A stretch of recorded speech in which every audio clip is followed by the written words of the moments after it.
राजस्थान की 6 विधानसभा सीटों पर उपचुनाव होने हैं। सबसे हॉट सीट खिवसर भी इन्हीं में से एक है, जहां तीनों पार्टियों के प्रत्याशी मजबूत स्थिति में नजर आते हैं। हनुमान बेनीवाल को भरोसा है कि वो अपनी पार्टी की जीत को कायम रखेंगे, तो वहीं कांग्रेस को उम्मीद है कि जैसे लोकसभा में वापसी की, इसका असर भी यहाँ होगा। वहीं बीजेपी को उम्मीद है कि रेवंत राम डांगा ने जिस प्रकार यहाँ 2023 में कड़ी टक्कर दी थी, इस बार वो जीत में तब्दील होगी। इस बीच हनुमान बेनीवाल भी खिवसर सीट पर काफी एक्टिव नजर आ रहे हैं, लगातार लोगों से मिल रहे हैं और इस बार उन्होंने पार्टी छोड़ने वाले नेताओं पर बड़ा बयान दिया। क्यों नहीं बने कि हमारे लोग जल्दी आगे तो आते हैं, लेकिन लंबे समय तक धैर्य नहीं रखते। और मेरे साथ आप देखो कि मैंने कितने लोगों को नेता बनाया, कितने लोग तैयार किए राजस्थान के अंदर, ऐसे छोड़ के भागे, मुझे पता भी नहीं लगा।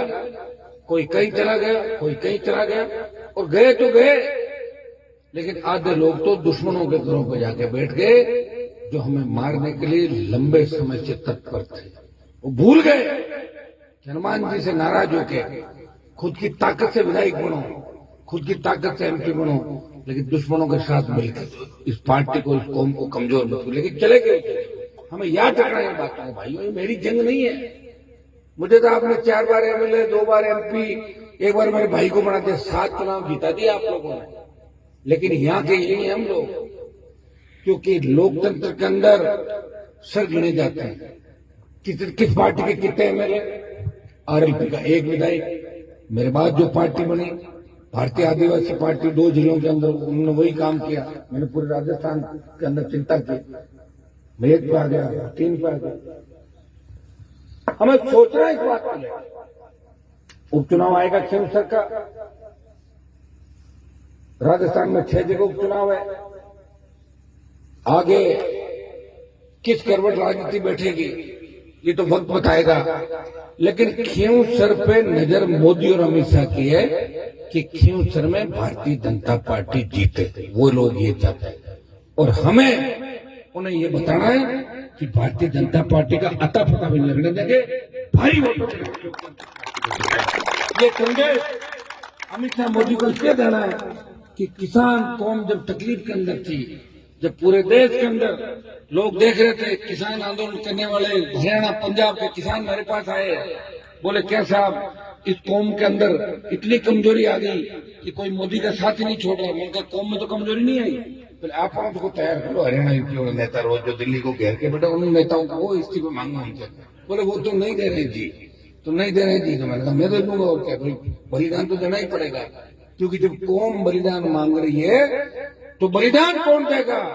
हनुमान बेनीवाल ने इस कौम के लिए, किसान के लिए पड़ोसी थाली को ठोकर मारी और सत्ता को ठोकर मार के हाईवे को जाम किया, और पूरे देश के अंदर दूसरा दल था आरएलपी, लेकिन मोदी की सत्ता को ठोकर मारी। एक दल पंजाब का था और दूसरा राजस्थान का आरएलपी पार्टी। जो पौधा आपने लगाया वो आपकी कौम के काम आया, मोदी और अमित शाह के खिलाफ। बेनीवाल ने साफ कहा कि हमसे अलग होकर कुछ नेता दुश्मन खेमे में जाकर बैठ गए। ऐसे में बड़ा सवाल ये कि हनुमान बेनीवाल का निशाना किस पर था? क्या रेवंत राम डांगा ने, जो बीजेपी में शामिल हुए और जिन्होंने हनुमान बेनीवाल को पिछले चुनाव में कड़ी टक्कर दी, या फिर उमेदाराम बेनीवाल जो कांग्रेस में चले गए और कभी बाड़मेर में आरएलपी को मजबूत करने में उनकी बड़ी अहम भूमिका रही थी, या फिर आनंदीराम खटीक और पुखराज गर्ग जो कभी आरएलपी का हिस्सा हुआ करते थे। खैर, आप हमें कमेंट बॉक्स में बताएं कि हनुमान बेनीवाल का निशाना किसकी तरफ था।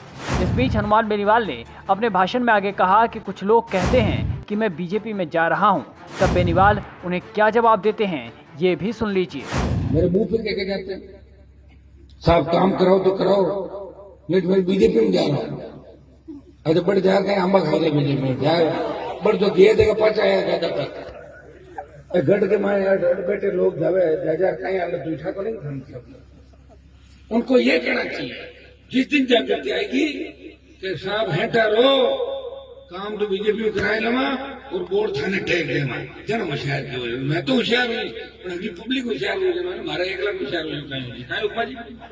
काम करा लोग दियो 70 साल नेता, कहीं दियो नेता 70 साल बताओ क्या आगरा में नहीं रही क्या? अब चारों तरफ जो सड़कें बन रही है, बड़ी बड़ी 20 फुट चौड़ी रोड है, ये तो मैं बना रहा हूँ। सरकार ने गाड़ काटो सड़क बनाओ, सरकार ने गाड़ काटो काम करो, सरकार से झगड़ा करते दिन भर मारा ऐसा है, जितनी सरकार ने दिल्ली और राजस्थान की मैं बुराई करता हूँ उतनी को दूसरा नेता करते घूमे को करे क्या बुराई बताओ। फिर भी काम करवाता हूँ।